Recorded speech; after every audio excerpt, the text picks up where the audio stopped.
பிரியாணி செய்யுங்க, வெஜ் பிரியாணி செய்யுங்க கேட்டுகிட்டே இருக்கீங்க. உங்களுக்காக ஸ்பெஷலாக வெஜ் பிரியாணி இன்னைக்கு செய்ய போகிறோம். எண்ணெய் ஊற்றிக்கலாம்,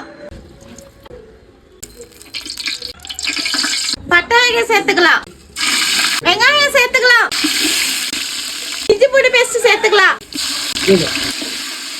தக்காளி சேர்த்துக்கலாம், மல்லி புதினா சேர்த்துக்கலாம், பச்சை மிளகாய் சேர்த்துக்கலாம், பீன்ஸ் கேரட் உருளைக்கிழங்கு சேர்த்துக்கலாம், பச்சை பட்டாணி சேர்த்துக்கலாம், மீல் மேக்கர் சேர்த்துக்கலாம்,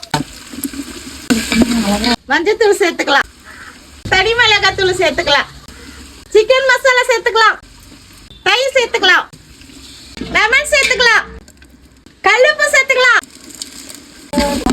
தண்ணி ஊற்றிக்கலாம். 1 டம்ளர் அரிசிக்கு 2 டம்ளர் தண்ணி. நாங்கள் 5 டம்ளர் அரிசி எடுத்துருக்கோம். நான் 10 டம்ளர் தண்ணி சேர்த்துக்க போகிறேன்.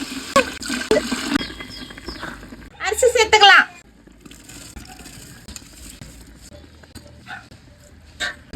அரிசியும் தண்ணி ட்ரை ஆகி சமமாக வந்துருச்சா? இந்த டைம்ல நம்ம தம் போட்டுக்கலாம். தம் போடுறது முன்னாடி கொஞ்சம் நெய் சேர்த்துக்கலாம்.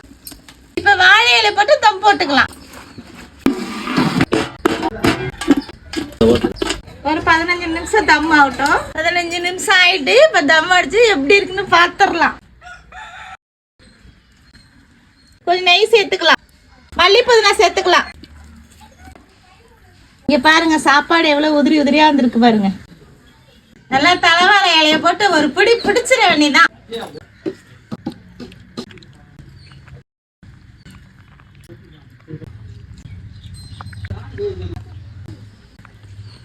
கொஞ்சம் சாப்பாடு எடுத்து இந்த வெங்காய பச்சடி வச்சு செம்ம சூப்பரா இருக்குங்க. நீங்க கேட்ட வெஜ் பிரியாணி போட்டாச்சு. செஞ்சு பார்த்துட்டு எப்படி இருக்குன்னு கமெண்ட்ல சொல்லுங்க.